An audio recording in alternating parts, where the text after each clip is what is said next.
کو اس کا ثواب بھیجیں۔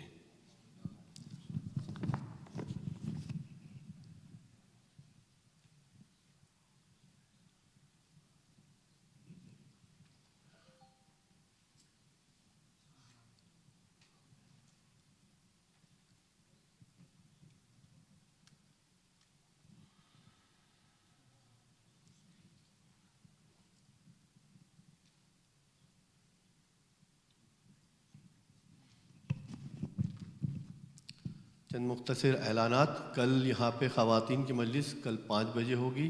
اس کے بعد آج کی جو دوسری مجلس ہے بعد از نماز مغربین ہوگی۔ آپ لوگوں سے شرکت کی استدعا ہے۔ اس کے علاوہ 3 سنڈے کو واشنگٹن ڈی سی کے اندر جلوس ہے 1 سے 5 بجے تک، تو آپ لوگوں سے وہاں پہ بھی شرکت کی استدعا ہے۔ اب میں جناب مولانا سید رضوان رضوی صاحب سے درخواست کروں گا کہ آ کے مجلس سے خطاب فرمائے۔ بر محمد و آل محمد بلند تر صلوات۔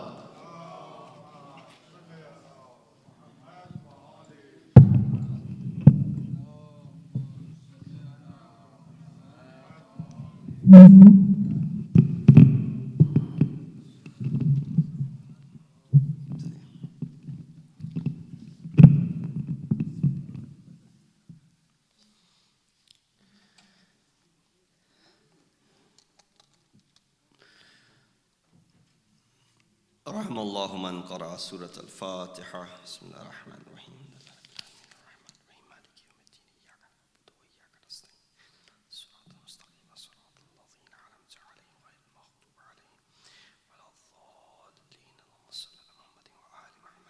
سورہ فاتحہ کی تلاوت کر کے مرحوم سید اختر علی جعفری ابن سید محمد ناصر کی روح کو اصال کریں۔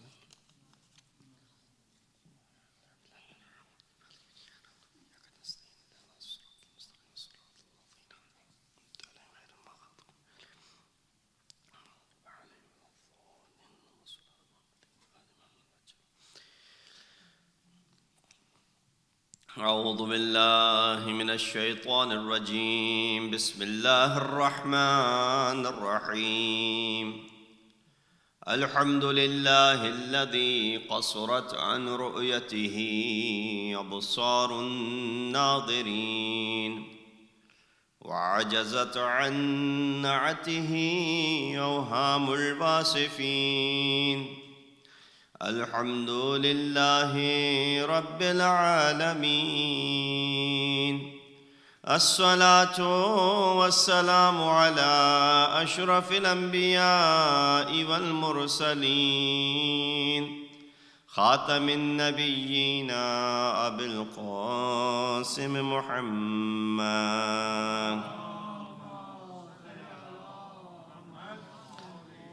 وأهل بيته الطيبين الطاهرين المعصومين الذين أذهب الله عنهم الرجس وطهرهم تطهيرا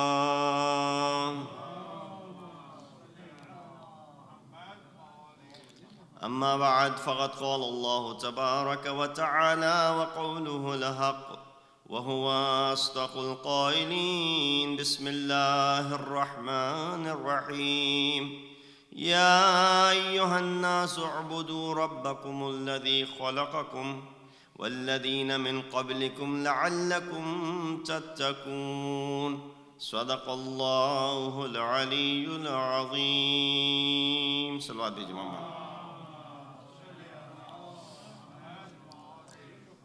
Assalamu alaikum wa rahmatullahi wa barakatuh. As you are aware that we are going through these ayyam, the end of the month of Safar, in which we commemorate the shahadat of our second Imam, Imam Hassan Mujtaba alayhi salatu wassalam.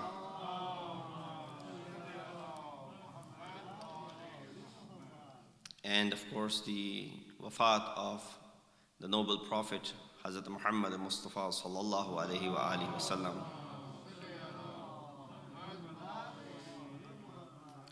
The ayat that I chose for tonight's discussion is from Surah Baqarah, ayat number 21.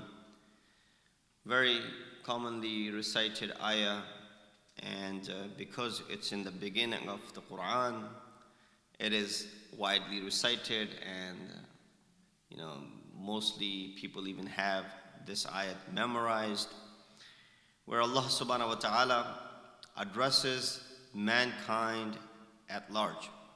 Ya ayyuhan nas u'budu rabbakum alladhi khalaqakum. That, O people, worship your Rabb, your Lord, the one who created you. The way He created people who lived before you. So it's nothing new. It's not surprising to you. It shouldn't be surprising to you. لَعَلَّكُمْ تَتَّقُونَ.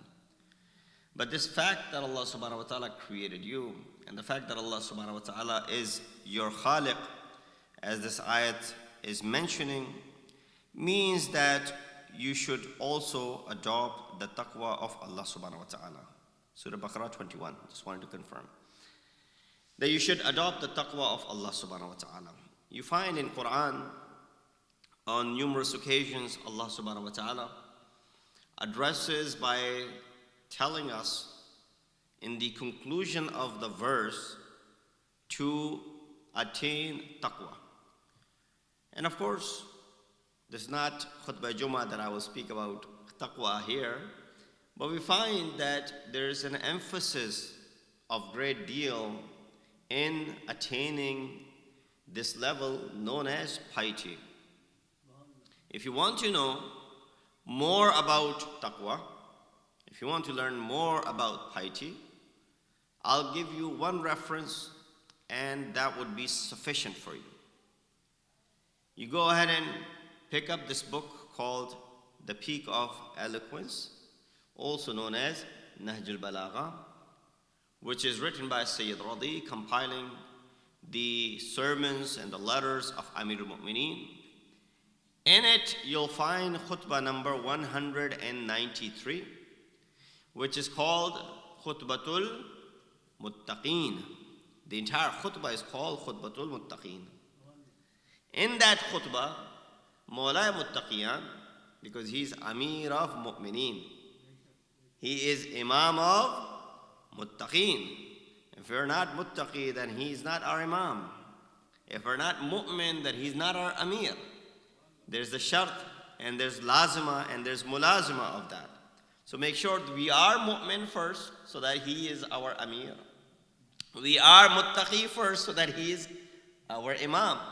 He is there where he should be, but we're not there where we should be. So he is Imam al-Muttaqeen. He narrates that khutbah to one of his companions by the name Hammam.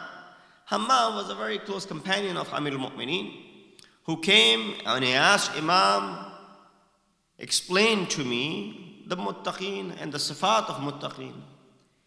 Imam gave him an answer which was not satisfactory.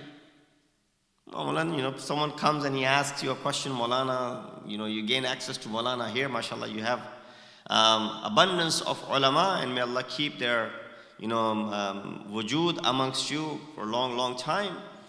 But there are places where we go, we travel, they don't have ulama in their midst. So they ask, and when they get an opportunity to see an alim, they want to make sure that they use them properly, utilize them until they leave.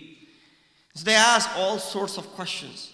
And sometimes the questions when are asked, either the alim does not know the answer or does not want to give a lengthy response. They'll give sarsari sa jawab de diya. This is what it is. Especially if a child comes and asks about, what is the philosophy of so-and-so thing. And it cannot be answered in one sentence. I'll give an answer, but it may not be completely convincing. Imam did the same thing. Not that Imam did not know the answer. Of course, he's Mawla Muttaqiyan. If he doesn't know the answer, then who does? But Imam, in order to a possible of few things, either to increase the shawq and enthusiasm into Hammam, Imam said, gave him an answer. So that increases his shawq. He wants to learn more. Or Imam did not want to give him the answer which is appropriate for someone who's at a higher status. Kallimun nas ala qadri uqulihim. Speak to people according to their uqul. They want to give him an answer which is not based on the aql of Hammam. Because if I give him an answer of that caliber, he may not understand it. So my work and my hard work and my, this endeavor will go to waste. Or Imam was really fearful of Hammam's reception of the answer. So Imam gave him an answer which was sort of like, "Theek hai, bas ye jawab de diya." Hammam came back, he said, "Mawla, I want to know more. This was not satisfactory to me." Imam said, "Okay, come back another time."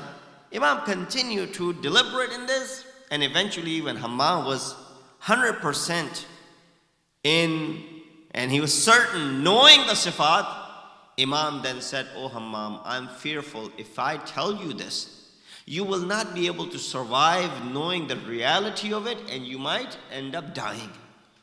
And I'm fearful of your life." Hammam said, "May it be. I want to know what are the sifat of muttaqeen." And then Imam narrates this khutbah. Imam mentions 110 sifat of muttaqeen. Not one, not two, not three, not 410 sifat of muttaqeen. And Sayyid Razi mentions at the end of the khutbah that Imam finished the 110th sifat of muttaqi. Hammam was so awestruck. He was so overwhelmed with what Imam had given him. He could not survive and he died on the spot. That was the effect. But of course, Hammam was a good receptionist. He received this information and he got to the heart. Kind of like a person who came to the Prophet and he asked, "I want to learn Quran." Prophet asked one of his companions, "Go ahead and teach this man Quran." That companion started teaching him Surah Zilzal. When they got to the last two ayat, وَمَنْ يَعْمَلْ مِثْقَالَ ذَرَّةٍ خَيْرٍ يَرَى وَمَنْ يَعْمَلْ مِثْقَالَ ذَرَّةٍ شَرٍّ يَرَى. That man said, "It's enough." He said, "This is the first surah we read." He said, "That's enough." And he left. That companion was puzzled. He came to Rasulullah, "Rasulullah, who did you send to me?" That person didn't even last one surah. Rasulullah, "What surah did you recite for him?" He said, "Surah Zilzal." He heard the last two ayat, that whoever's done an atom worth of good, Allah will show it to him. And whoever's done an atom worth of evil, Allah will show it to him. He said, "That's enough for me." He got up and he left. Rasulullah says, "Raja'a faqihan." That man left in the state of faqih. Faqih, hum apne fuqaha ko, ulama ko faqih kehte hain. He returned in the state of having immense knowledge just by these two ayat of Quran. Sometimes all it takes is one or two ayat of Quran for you to be awakened. That's what it did to that companion, that it awakened him. That it gotten to that level where we're able to understand what the reality is. Sometimes we look at these ayat and we just take it for granted. You look at the translation of it. Not that I want to emphasize on this, but since the brother had mentioned the work of Marhum Maulana Tilmiz Hasnan Rizvi, the translation of Quran and Tafsir al-Safi, Maulana mentioned in it, in the Muqaddama of the Quran that he has translated. If you get a chance, if you have a copy, go read it. He mentions in it the reason behind translating Quran for every generation. And if you go ahead and count how many translations we have in Zaban Urdu, I can count 8 or 9 of them on my hand. How many English translations do we have? Tons of English translations. How many Persian, other languages the Quran has been translated? What is the need of translating Quran in Urdu over and over again? Someone might ask, "Maulana, this Quran has been translated by Shahe Najaf. This Quran has been translated by Maqbul Hussain. This Quran has been translated by Farman Hussain, for example. All these other translators, they have translated, Allama Zishan al-Jawadi, for example. All these people have translated Quran in Urdu. Why are you translating it? What makes your translation any different? It's pretty much going to be the same thing." Maulana wrote something in his Muqaddamah. If you have the copy of it, go read it. He said the need of translating Quran at every age is something because as we progress as human beings, the more doors of the worldly knowledge open for us, the horizons wide open for us. When we read Quran under that perspective, we find different understanding of it. People who translated Quran 50 years ago, when we didn't have these gadgets or these devices of information technology available to our fingertips, we didn't have many ayat, we couldn't understand them. Those who translated Quran 200 years ago, their understanding of certain things was different than our understanding of certain things. Gives an example of these two ayat. فَمَنْ يَعْمَلْ مِثْقَالَ ذَرَّةٍ خَيْرًا يَرَهُ وَمَنْ يَعْمَلْ مِثْقَالَ ذَرَّةٍ شَرًّا يَرَهُ. The translators from the past 14 centuries translated these ayat as, whoever's done an atom worth of good, Allah will show. And whoever's done an atom worth of evil, Allah will show. People 200 years ago who didn't have the concept of television, recording, DVRs, movie, and all that stuff, they translated it, but they didn't comprehend how will Allah show this thing. Today, with the technology of having recording, playback, DVR, and all these devices upon which we watch recordings, this majlis is going live, you can go ahead and watch it later on. You can play back. They didn't have the concept of all of that 200 years ago. Today you have that concept. So when you come across this ayat, you will look at it from a different perspective as you did 200 years ago. That's why there's a need of translating Quran in every age, because there's still many ayat of Quran which we as humans cannot comprehend unless humanity at large progresses. As we continue to progress, then these ayat will start making sense to us. Back in the day, people didn't have any option just to translate that Allah will show. How will Allah show? Today all of us know. There's this surveillance upon us that Allah subhanahu wa ta'ala will reveal to us on that huge, humongous screen on the day of judgment. You did this, and Allah, I didn't do this, I don't remember. He said, here you go, play back. It will play back in what quality? 4K? You have this 4K quality. Allah will have a much bigger, better quality than you can even imagine right now. To the very last detail, Allah subhanahu wa ta'ala will show what you had done. Atom worth of good and atom worth of evil will be shown. That's why the ayat of Quran says, مَا لِهَذِهِ الْكِتَابِ. What is wrong with this book? لَا يُغَادِرُ صَغِيرَةً وَلَا كَبِيرًا. What's up with this book?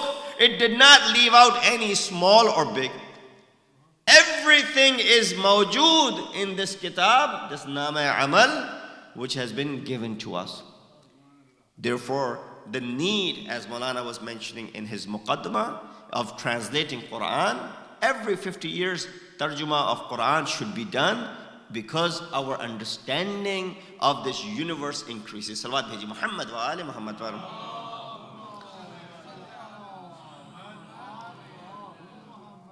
So the ayat that I chose is Inna rabbakumullahu ya ayyuhan nas u'budu rabbakum alladhi khalaqakum.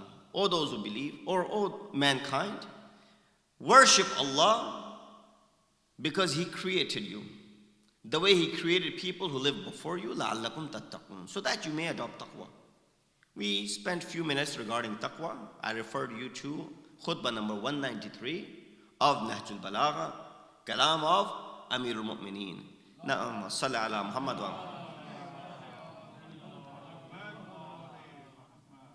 When we know Ali, we also know that Allah, Rasulullah had said, Aliyun ma'al haq, wal haqqu ma'ali.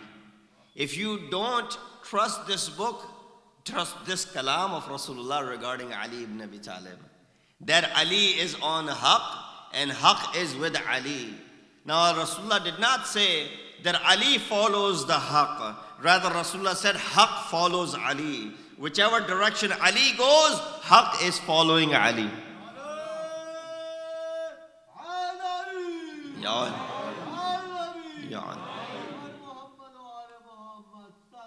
Allahumma salli ala. So from one aspect you read this book because Ali is on haq. And haq is with Ali. From that aspect, you read Nahjul Balagha. The second reason you read this book is why? Because to show your love, to show your mawaddat, to show that yes, you're going to read the stuff and the material of someone whom you like.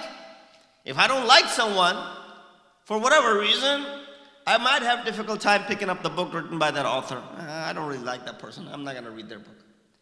But if you like someone, then you will go ahead and do mutali'ah of what they have written, because there's this connection that you have developed with them. Now, as far as the love of Ali is concerned, it has numerous dimensions. One of the dimensions that Rasulullah has mentioned regarding the love of Ali, he said, حُبُّ عَلِيٍّ يَأْكُلُ السَّيِّئَاتِ كَمَا تَأْكُلُ النَّارَ الْحَطَبِ. Love of Ali burns the sins the way fire burns a wood. I just don't want you to look at this hadith, the comparison which is being done, but rather let it be absorbed and then think about the different possibilities that this hadith has. Hubbu Ali, first of all, love of Ali. Ya'kulu sayyat or ta'kulu sayyat, eats up the sins. In some riwayat, it's ta'kulu dunub, the plural of them. Kama ta'kulu nar al-hatab, the way the fire eats up the wood. So you throw wood into the fire. My children are sitting over here. They can understand this tashbih and this analogy as well. What happens when you throw wood into the fire? Fire burns. It burns it away. What will happen if you have love of Ali according to this riwayat? Your sins will burn away. That means the love of Ali is not just merely for the sake of fulfilling the command of Quran, قُلْ لَا أَسْأَلُكُمْ عَلَيْهِ أَجْرًا, the command of Rasulullah, his instructions regarding his Ahlul Bayt, but rather there's this dual effect that is happening of love of Ali. What is the effect of happening? What is the effect that is happening of love of Ali? That it burns away your sins. My question is, as long as the fire is lit, no matter how much wood you throw in it, it'll continue to burn. As long as the fire is lit, there is no possibility of wood surviving in this fire. Aap khud bataiye. There's this fire that is lit up over here. You keep on throwing wood in it, just like your chimneys.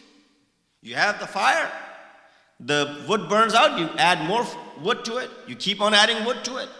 As long as the wood is added, the fire will continue to burn it down. Wood does not stand a chance in that fire. Similarly, if you have the love of Ali ibn Abi Talib in your heart, sin does not have any chance of existing along with you. That is the effect of love of Ali in you. You say, well, Maulana, we love Ali for sure.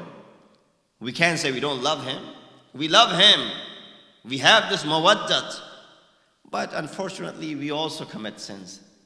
How do these two things go in parallel? Very difficult, but one example. Ayat of Quran says, Inna as-salata tanha anil fahsha'i wal munkar. Namaz keeps you from what? Fahsha wal munkar. Evil and indecency.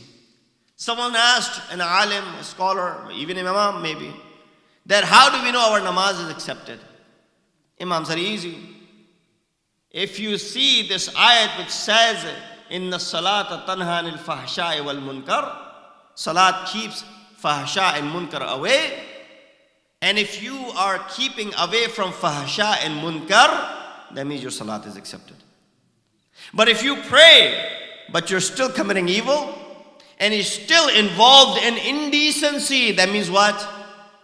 Namaz is not accepted, unfortunately. You're praying, you're performing your wajib, you're prostrating, you're bowing, you're doing all the acts. But the acceptance is lacking over there. Acceptance is only when fahsha and munkar is not there. Although these are external factors, but they're so important for the acceptance of this salat. I hope I was able to establish this connection. Similarly, love of Ali can be measured by the fact that if we are able to burn away our sins. But if we're not able to burn away our sins, that means either love of Ali is lacking, or the love of Ali is superficial, or the love of Ali is very weak in our hearts. Because namaz has its ta'seer. When you pray, you should refrain from evil and indecency. Nobody will say, well, namaz is lacking something. Allah should have created something else aside from namaz. No, namaz is doing its job. You and I are not looking at this namaz properly. Ali's love does this thing, but we have not been able to intensify the love of Ali in our hearts. Salawat biji Muhammad wa ali Muhammad. So as long as the fire is there, the wood stands no chance. As long as the love of Ali is there, the sins don't stand a chance. But if the sins are there, that means either our love is lacking, it's superficial, or it's very, very weak. We need to intensify this love. How do you intensify the love? قُلْ إِن كُنْتُمْ تُحِبُّونَ اللَّهَ فَاتَّبِعُونِي. If you say that you love Allah subhanahu wa ta'ala, then follow me. The condition of loving Allah subhanahu wa ta'ala is following the footsteps of Rasulullah. Right? Here is the same thing. The condition for loving Ali ibn Abi Talib is to follow what Ali ibn Abi Talib has said to us. If we cannot follow what Ali has said to us, he will not look at us as his followers and as his Shi'as. Remember the people who came to see our 8th Imam in Mashhad. 2 people came from Medina, came to visit Imam. Imam did not let them come.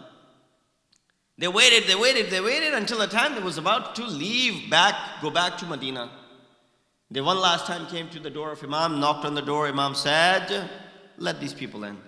They came in and they said, Mawla, we are your Shia, and you did not even let us in. What have we done? Imam said, don't call yourself Shia. You are maybe Muhib, but you're not Shia. Shia is someone else. He said, who is Shia? He said, Salman was Shia. Ammar was Shia. Miqdad was Shia. If you could be like this, then you can call yourself to be Shia. A person came walking behind Amirul Mu'mineen at the night time. Imam said, who are you? He said, I'm your Shia. He said, La ara fi wujuhikum simahu Shia. Why is it that I don't see on your face the complexion of those who are Shia? Imam, who is Shia? He says, Shia is someone who does mushayi'at.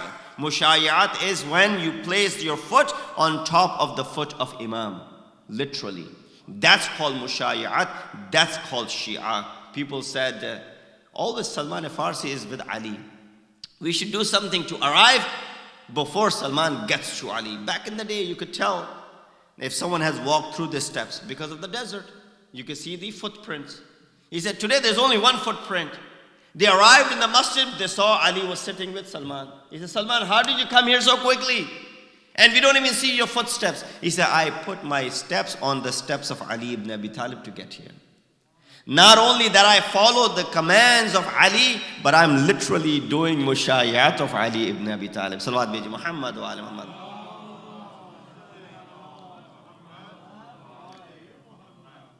So that's one aspect of Ali. We find that this is the trickling effects that could be found in all of the Imams.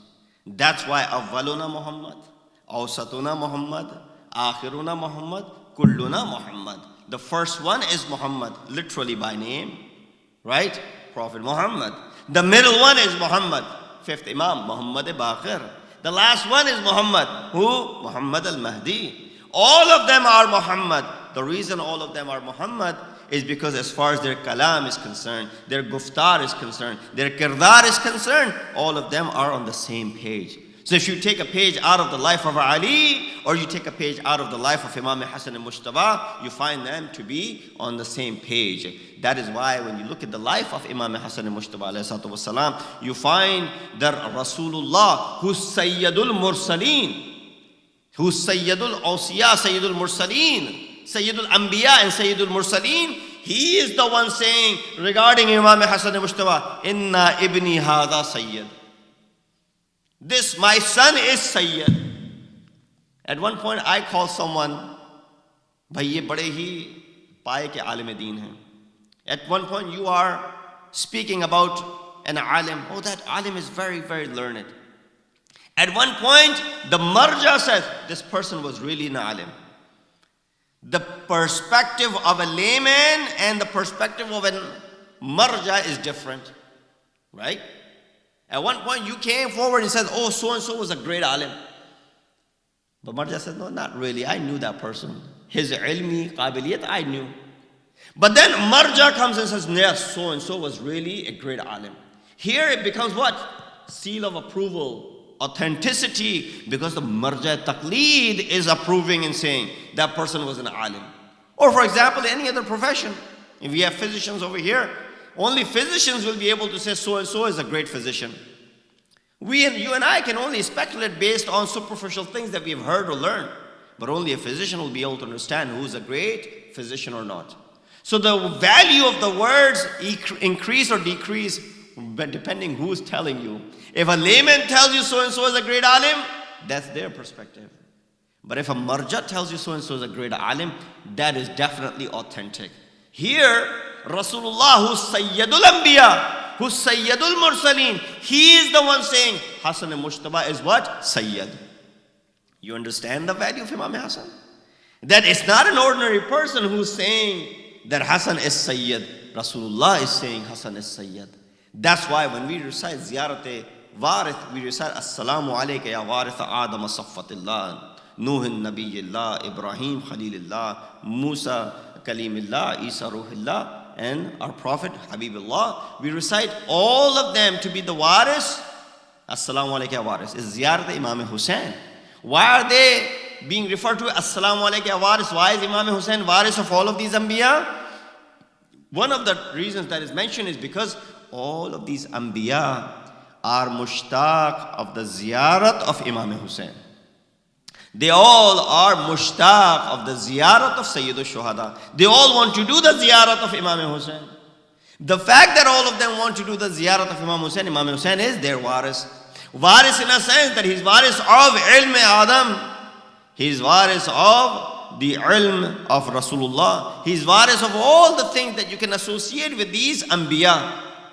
But then all of these Anbiya are also mushtaq didar of Imam Hussain. When all of the Anbiya from Adam till Khatam are mushtaq and are eager to do the ziyarat of Imam Hussain, you know what Imam Hussain, whose ziyarat he used to do?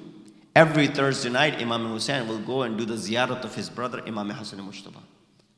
The entire list of Anbiya are waiting eagerly to do the ziyarat of Imam Hussain. Imam Hussain goes for the ziyarat of Imam Hassan Mujtaba. There we understand the value of Imam Hassan.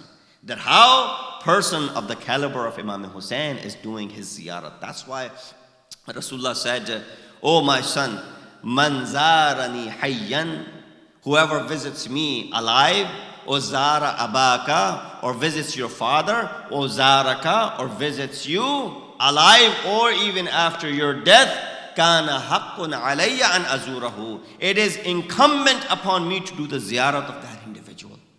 If anyone comes for my ziyarat, comes for the ziyarat of your father, comes for the ziyarat of you alive or after your death, it is right upon me to go ahead and visit that person. Imagine the ziyarat of Imam Hassan Mujtaba. What is the result of the ziyarat of Imam Hassan Mujtaba? Rasulullah is promising that he will come and visit you.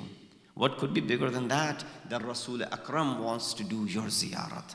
And that's the effects that Imam Hassan has left. But Imam Hassan is also the youth, Javanane, Sayyida Shabab al-Jannah. He's the leader of the youth of paradise. Youth over here should learn something from the Shabab of Imam Hassan Mujtaba. What should they learn? Many things. But one of the things that we can learn from Imam Hassan Mujtaba is that when he was only 7 years old, he goes to the Masjid al-Nabawi where Rasulullah is receiving the wahi, and he comes onto the mimbar. You've all heard the story of Rasulullah is on the mimbar, his son walks in, stumbles, Rasulullah stops the khutbah, picks up his son, sits him down. That has happened repeatedly. But Rasulullah mentions whatever he mentions, Imam Hassan listens to it. He's 7 years old. He listens to it, he memorizes it, and then he goes home and he repeats all of that to his mother. He tells all of that to his mother. Because Janab Fatimatu Zahra Salamullahi alayha was not able to come to masjid, her son would go ahead and tell her, this is what grandfather, this is what my nana said today. Amir al-Mu'mineen said, every time I would come back home, I'd tell Sayyida, you know what your father said to us today? She said, yes, he said this. I said, how do you have the ilm of all of this? He said, your son Hassan came running before you could, and he told me the entire khutbah that Rasulullah had given. So first, of course, the ability of Imam Hassan to memorize the entire khutbah at the age of 7, tell that to Janab Sayyida, and then she repeating it for Ali ibn Abi Talib. Imam said, I want to see how my son relates these words to you. So one day, Imam Ali hides behind the curtain. Imam Hassan al-Mujtaba, Tibt Mamul, comes running from the masjid. He stands in front of his mother. He starts reciting and repeating the khutbah of Rasulullah. He received so-and-so ayat today. He was talking about this ayat today. And as he's speaking, he's stuttering. Zaban mein lukunat hai. He's stuttering as he's speaking. And as if, his mouth is getting dry because of being overwhelmed by something. Janab Sayyida said, oh my son, what has gotten into you today? Every day you tell me the khutbah very clearly, but today you're unable to do so. He said, La'alla Sayyida yar'ani. It is possible that someone who's more knowledgeable than me, someone who's bigger than me, someone who's Sayyid is watching me. And that is the reason I'm unable to speak. As it happened, many times happened to me, that when I would be speaking in the early days, whenever my father would walk in, for example, or any other Buzurg Alim would walk in, it would become a little bit uncomfortable for me to go ahead and speak. Not that I had any doubts about what I'm saying, but out of respect, that you become that much more careful. Nowadays, you got to be careful because everything is going online and it's there for the record. But of course, we make mistakes, but you don't want to make a mistake in front of an alim. Therefore, Imam Hassan is speaking and he's stuttering because he could feel the presence of someone older, bigger, and more knowledgeable than him in that room. Amir al-Mu'mineen comes out of the curtain, picks up his son, hugs him, and he says, may my life be sacrificed over you. Salawat diji Muhammad wa ali Muhammad. So there's this saying, and it's put together in a beautiful share by an Iranian poet regarding the role of friendship by the youth. I want to share this, especially for the youngsters. The Shair says, Ta tawani mi guriz az yar bad. Yar bad, battar buvad az mar bad. Mar bad tanha bar jan zanad. Yar bad bar jan va bar iman zanad. He said, Tatawani, as much as possible, refrain from bad friendship. Yaribad, bad friendship, don't be in the company of bad friends. So you got to be very careful when you're choosing your friends. Oh, so my friend is very cool. Cool is not the criteria. Or other criterion that we have set as far as a friendship are concerned. He said, no, as long as you can refrain from having bad friendship. Why? Yaribad battar buvad az maribad. Because a bad friend is worse than a biting, venomous snake. Look at the example he's giving. What does a snake do? And especially if there's venom and there's a snake bite could take your life. He says, bad friend in bad company is worse than a biting snake. Maribad tanha bar jan zanad. A bad snake or a snake which has venom and could poison you to death, he said, Maribat tanha, it can only take your life. Only? Yes. He can only take your life if you get bitten by a snake. Yar ibad bar jaan wa bar iman sanad. But a bad friend not only takes your life, but also takes your iman along with it. So, compared to what the snake has done, the bad friendship is worse than the snake. So make sure that when you choose friend, you choose wisely. You should have a criterion as far as the friendship is concerned. That's why our second Imam in his kalam, when he speaks to people, Salawat bi Muhammad wa ali Muhammad, he says, when you're looking for a spouse for your sons or your daughters, don't look for Jamal, don't look for wealth. These should not be the two criteria in front of you. Jamal and wealth.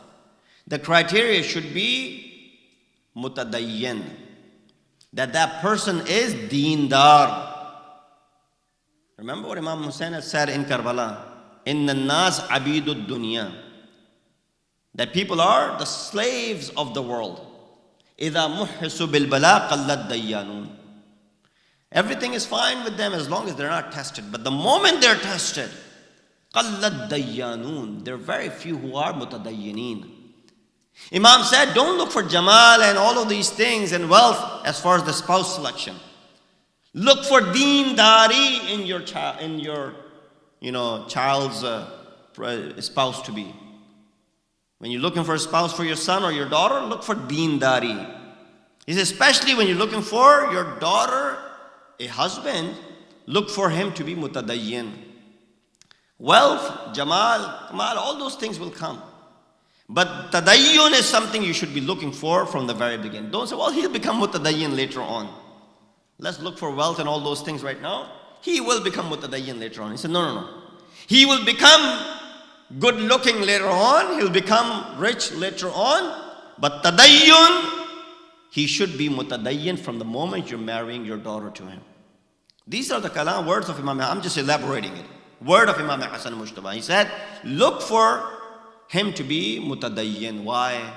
Because even if he comes out to be a bad spouse, even if he does not like your daughter after a while, it's still because of his tadayyun, he will not harm her. Even if he turns out someone who does not like your daughter. If he likes her, mashallah, life is good. But for example, there are differences that arise and he doesn't like her anymore.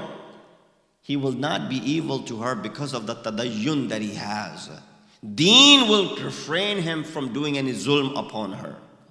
So don't look for wealth, don't look for Jamal, those things will come. Look for tadayyun from the very beginning. These are the words of wisdom from our second Imam, Imam Hasan Mujtaba alayhi salatu wasalam.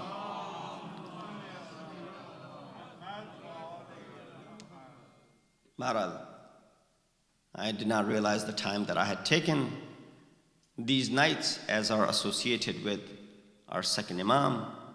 He lived a life which was fruitful, a life in which he taught us many lessons as far as the salat of Imam is concerned.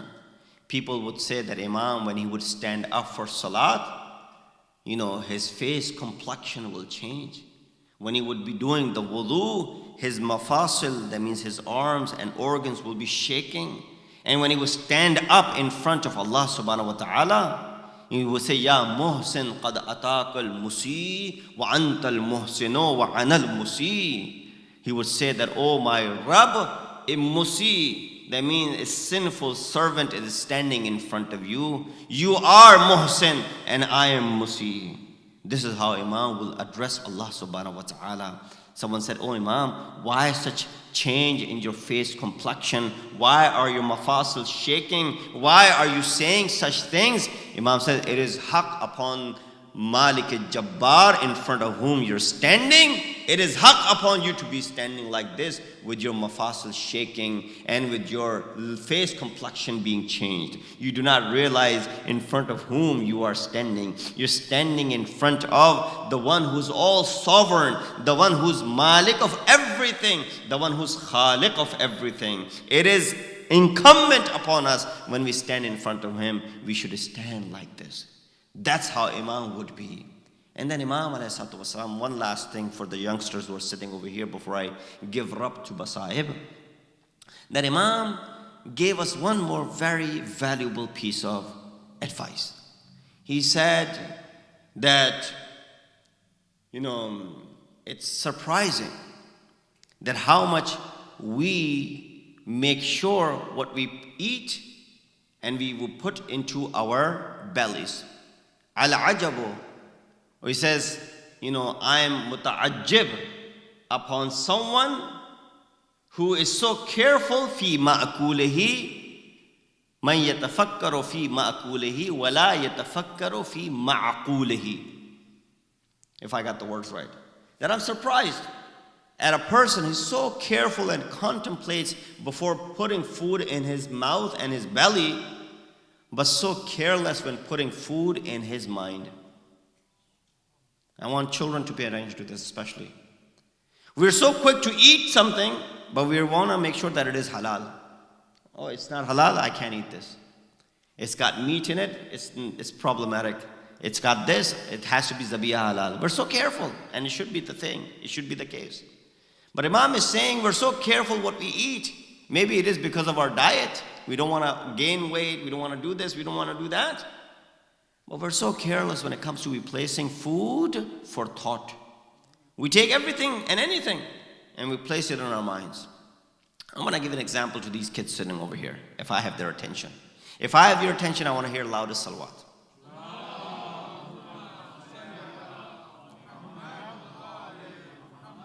What do I mean by food for thought? And what? Food for your bellies, you understand that. But the food for thought, what do I mean? And how does that affect us? I'll give you an example. There was this father. His children who were teenagers, they came up to him and said, Father, we want to go watch a movie. Who are you going with? Oh, we're going with our friends. And their mom is taking. So, what movie are you watching? We're watching so-and-so movie. It's only PG-13. And we are 15 years old. So, it's okay for us to watch it. Because it's only PG-13 and we're 15. Right? These are the standards that are set. Father said, no, I don't think that movie is appropriate for you. He said, but we're 15. And that is appropriate for those who are 13, so we're 15. So yeah, by what standards? Standards set by this society or standards set by Islam and Allah subhanahu wa ta'ala? According to the book of Allah subhanahu wa ta'ala, the standards set by Islam, that PG-13 actually is not appropriate for someone who's 60 years old, let alone you 15. He said, but Dad, we will look so uncool if we don't go. All of our friends are going. Please, please, please let us go. Dad said, no. That movie, I can't let you watch it because it's not appropriate for you.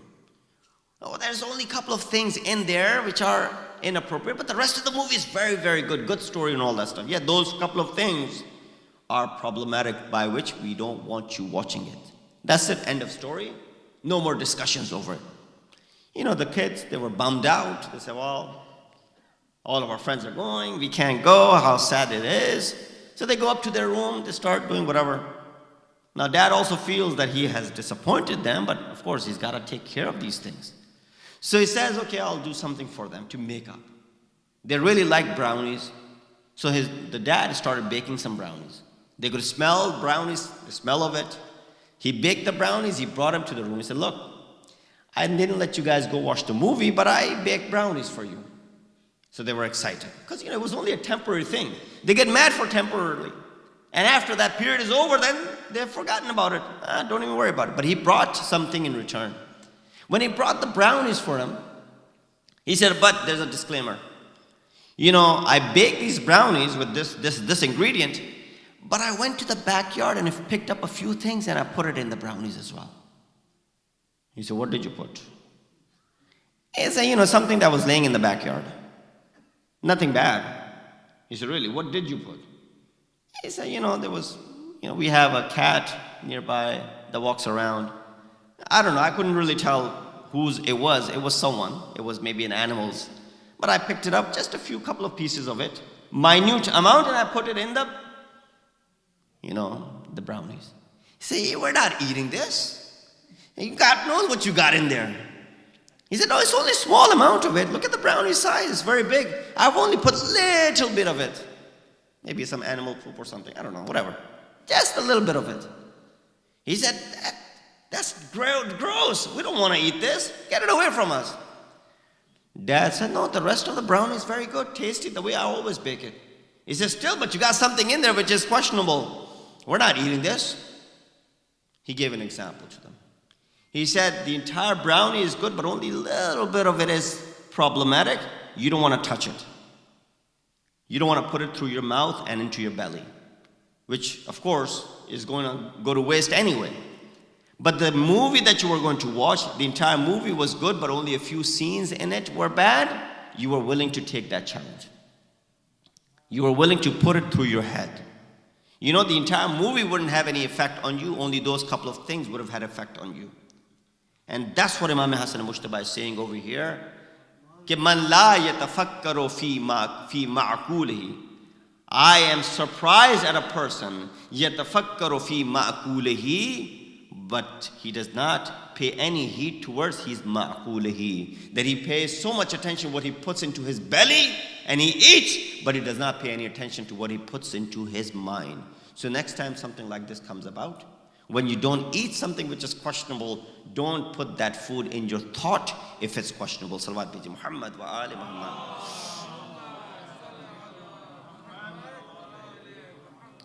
Imam alayhi salatu wassalam, for the first 50 years that he lived for, his life goes through these trials and tribulations of seeing the wafat of Rasulullah. Soon after that, he sees and witnesses the heart-wrenching shahadat of his mother. Then after that, he sees the 25 years of deprivation for his father's right, which was usurped. And then he sees the martyrdom of his father. All that was witnessed by Imam Hassan. And then when he assumes the leadership of the ummah, after the shahadat of Imam Ali ibn Abi Talib, he is also facing the same calamity. He's now facing the same enemies, and he's also facing the betrayal by the society, to the extent that his own wife is someone who poisons him.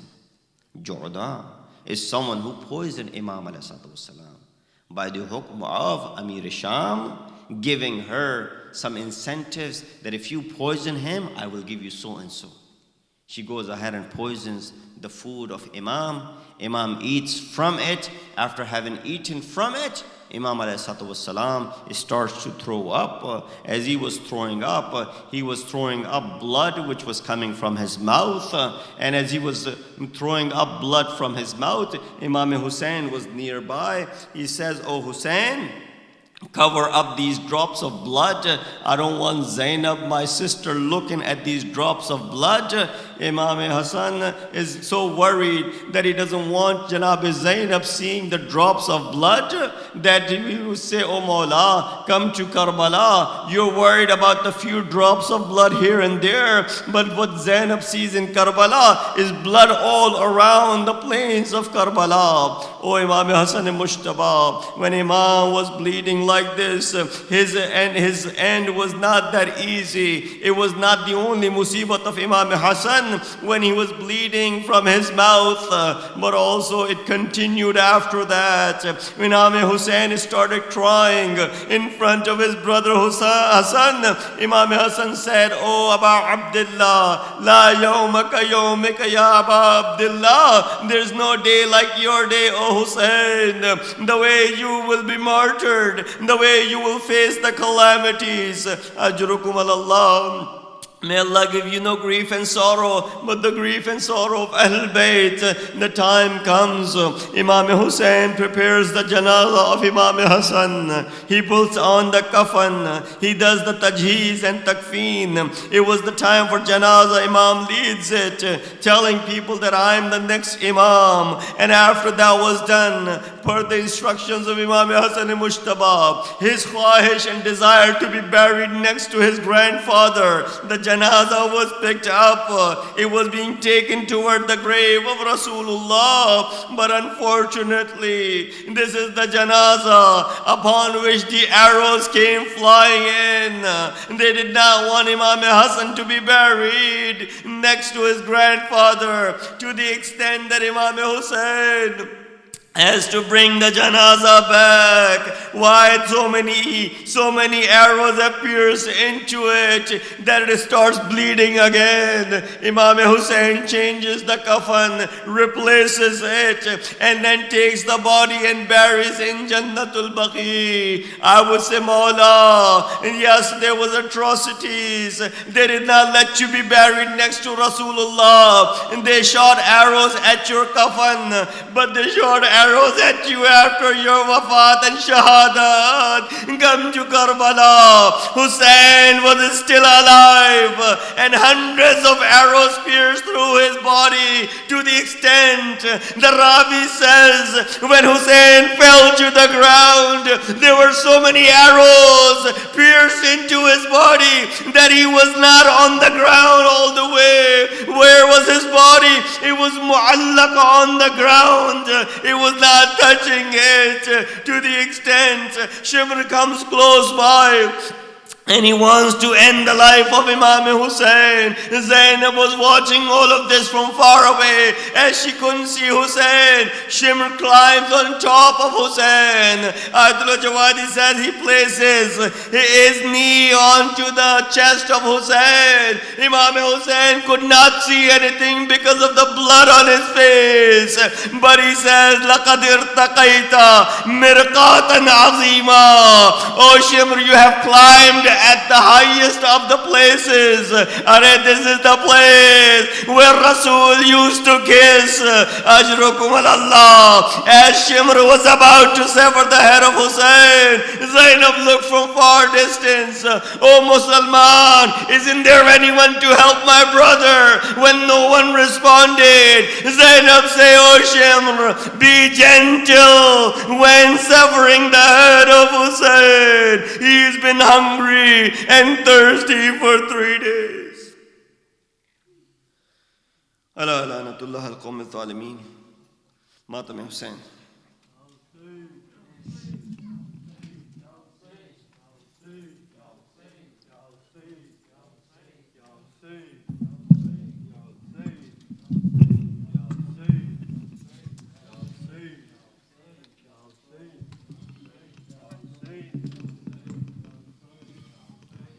پیکاں برس رہے ہیں تابوت پر حسن کے پیکاں برس رہے ہیں تابوت پر حسن کے پیکاں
قاسم تیرے بدن کے ٹکڑے ہزار ہوں گے، قاسم تیرے بدن کے پیکان برس رہے ہیں، تابوت پر حسن کے پیکان برس رہے ہیں، تابوت پر حسن کے زینب پکاری بھائی، دل ڈوبتا ہے میرا، زینب پکاری بھائی،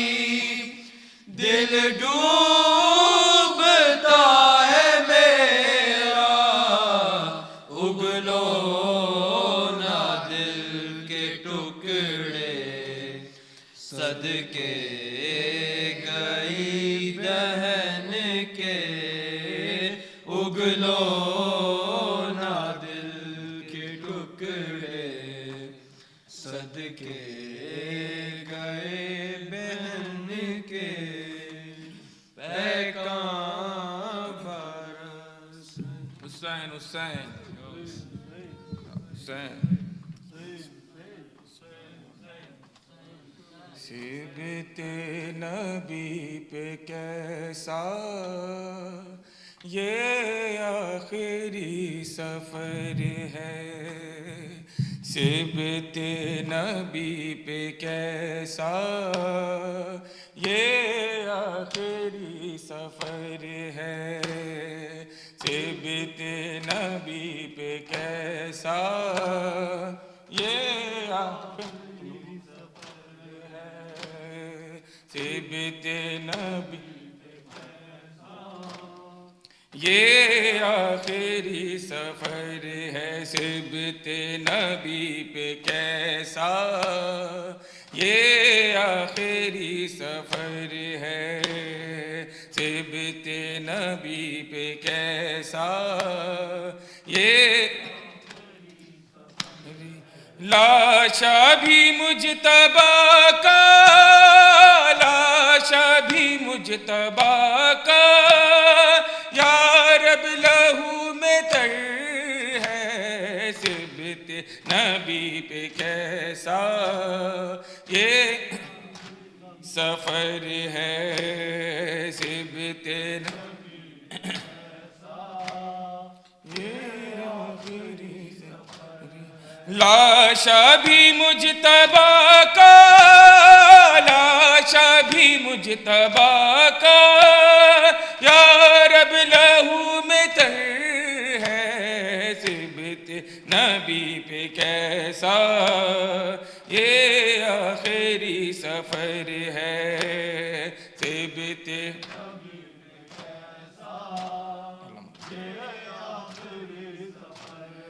بعد نبی نہ میں نے دنیا میں چین پایا، مرنے کے بعد مجھ کو تربت میں بھی رلایا، شوہر کو تیغ ماری بیٹے کو سم پلایا، بابا ہمارے گھر پہ، بابا ہمارے گھر پہ امت کی کیوں نظر ہے، سبت نبی پہ کیسا یہ آخری سفر ہے، سبت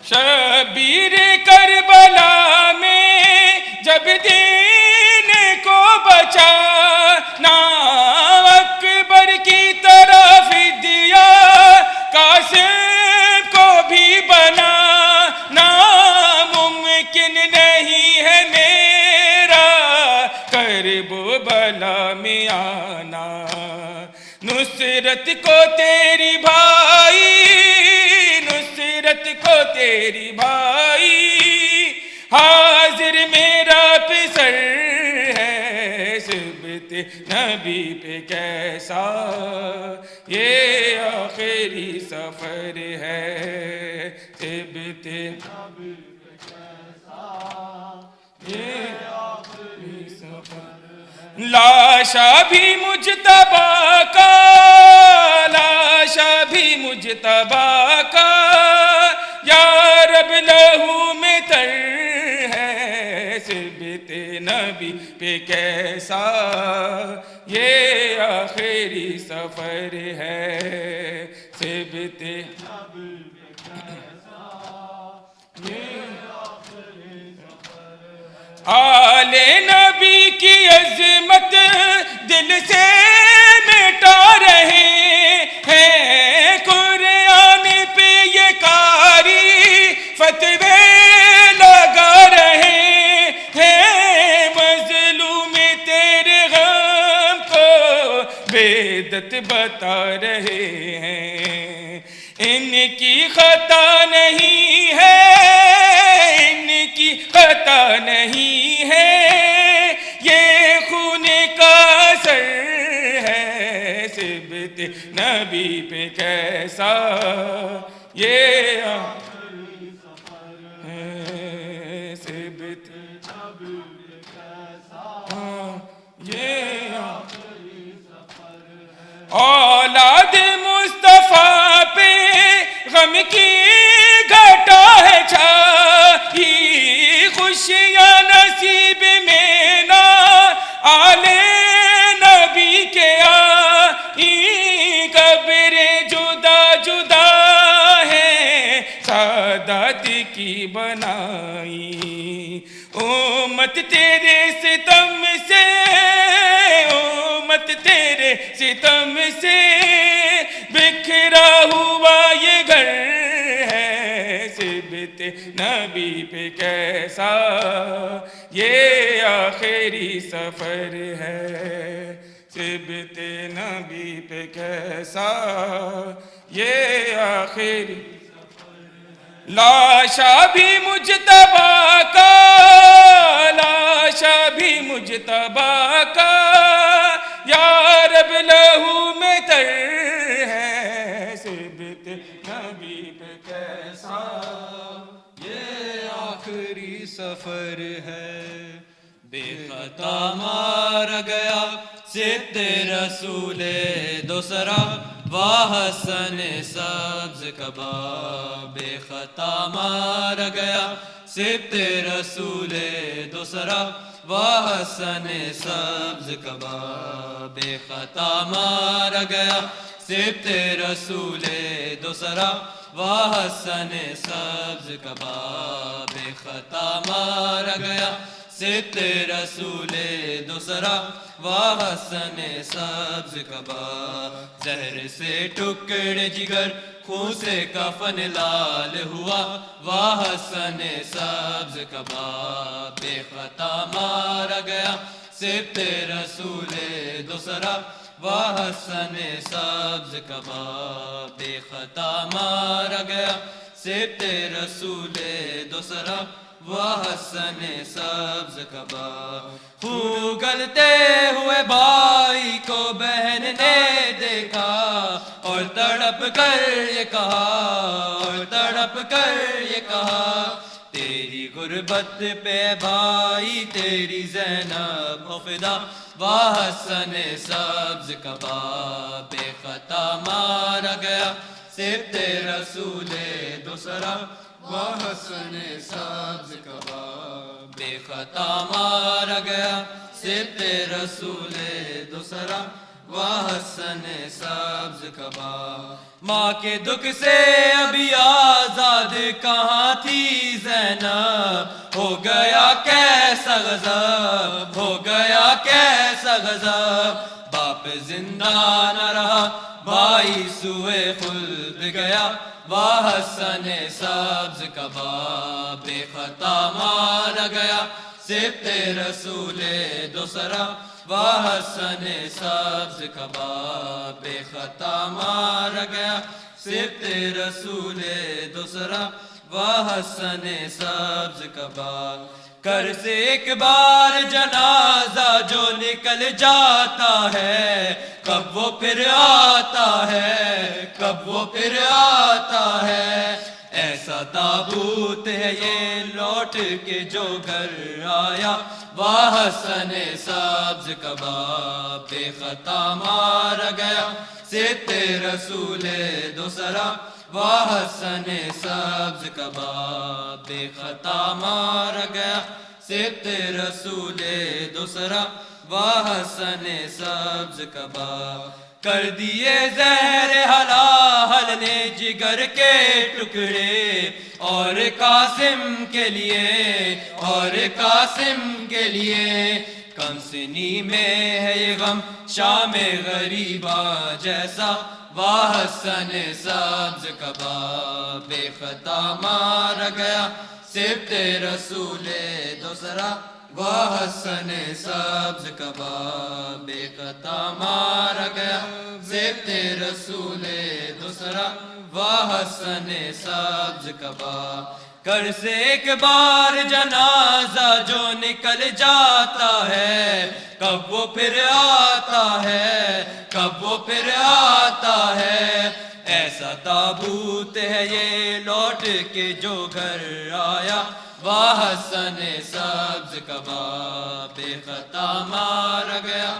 صفت رسول دوسرا واہ حسن سبز کباب بے خطا مارا گیا صفت رسول دوسرا واہ حسن سبز کباب کر دیے زہر حلال نے جگر کے ٹکڑے اور قاسم کے لیے اور قاسم کے لیے کم سنی میں ہے غم شام غریبا جیسا واہ حسن سبز کباب بے خطا مارا گیا صفت رسول دوسرا واہ حسن سبز کباب بے خطا مارا گیا صفت رسول دوسرا واہ حسن سبز کباب خون اگلتے ہوئے بھائی کو بہن نے دیکھا اور تڑپ کر یہ کہا اور تڑپ کر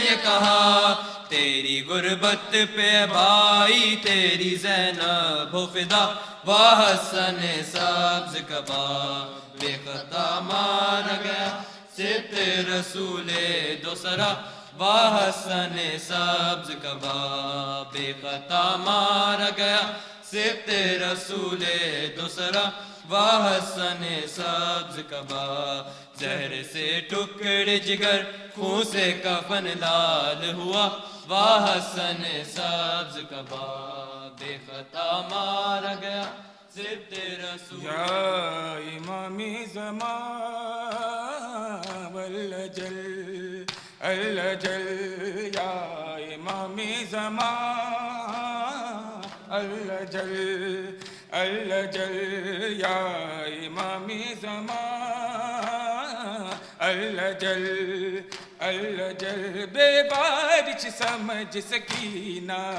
ریا مار دشمر کمینہ بے بارش سمجھ سکینہ ریا مار دشمر کمینہ ہائی زخمی تے رخسارے رئی منگ دی بچ بازارے میں کچھ چادر ڈیو ہے چادر ڈیو یا امام زمان الجل الجل یا امام زمان الجل میں نبیاں دی غیرت ہاں میں زینب کل عصمت ہاں میں نبیاں دی غیرت ہاں میں زینب کل عصمت ہاں زہرا بی بی دردائے میں ڈبر دہجاب خدائے میں کچھ چادر ڈیو اے چادر ڈیو یا امام زمان الجل الجل یا امام زمان الجل الجل بے بارش سمجھ سکینہ ریا ماری دشمر کمینہ بے بارش سمجھ سکینہ ریا ماری دشمر کمینہ ہے زخمی تے رخ سارے رئی منگ دی بچ بازارے میں کچھ چادر ڈیو ہے چادر ڈیو یا امام یا حسین یا حسین یا حسین یا حسین بر محمد وآل محمد علیہ السلام صلوات صلی اللہ محمد وآل محمد. السلام علیک یا نبی اللہ، السلام علیک یا رسول اللہ، السلام علیک یا حبیب اللہ، السلام علیکم ورحمۃ اللہ وبرکاتہ. السلام علیک یا ابا عبداللہ، السلام علیک یا ابن رسول اللہ، السلام علیک یا ابن امیر المومنین وابن سید الوصیین، السلام علیک یا ابن فاطمة الزہراء سیدۃ النساء العالمین. السلام علی الحسین وعلی علی ابن الحسین وعلی اولاد الحسین وعلی اصحاب الحسین. السلام علیک یا مولانا یا صاحب العصر والزمان، السلام علیک یا خلیفۃ الرحمن، السلام علیک یا امام الانس والجان، عجل اللہ تعالی فرجک وسهل اللہ مخرجک وظہورک وجعلنا من انصارک واعوانک. السلام علیکم ورحمۃ اللہ وبرکاتہ. صلی اللہ محمد وآل. مومنین کل 5 بجے شام میں یہاں پہ خواتین کی مجلس ہوگی اور بعد از نماز مغربین مردانہ مجلس ہوگی. پرسوں اتوار کے روز 1 سے 5 بجے تک واشنگٹن ڈی سی کے اندر جلوس ہوگا. آپ لوگوں سے شرکت کی استدعا ہے.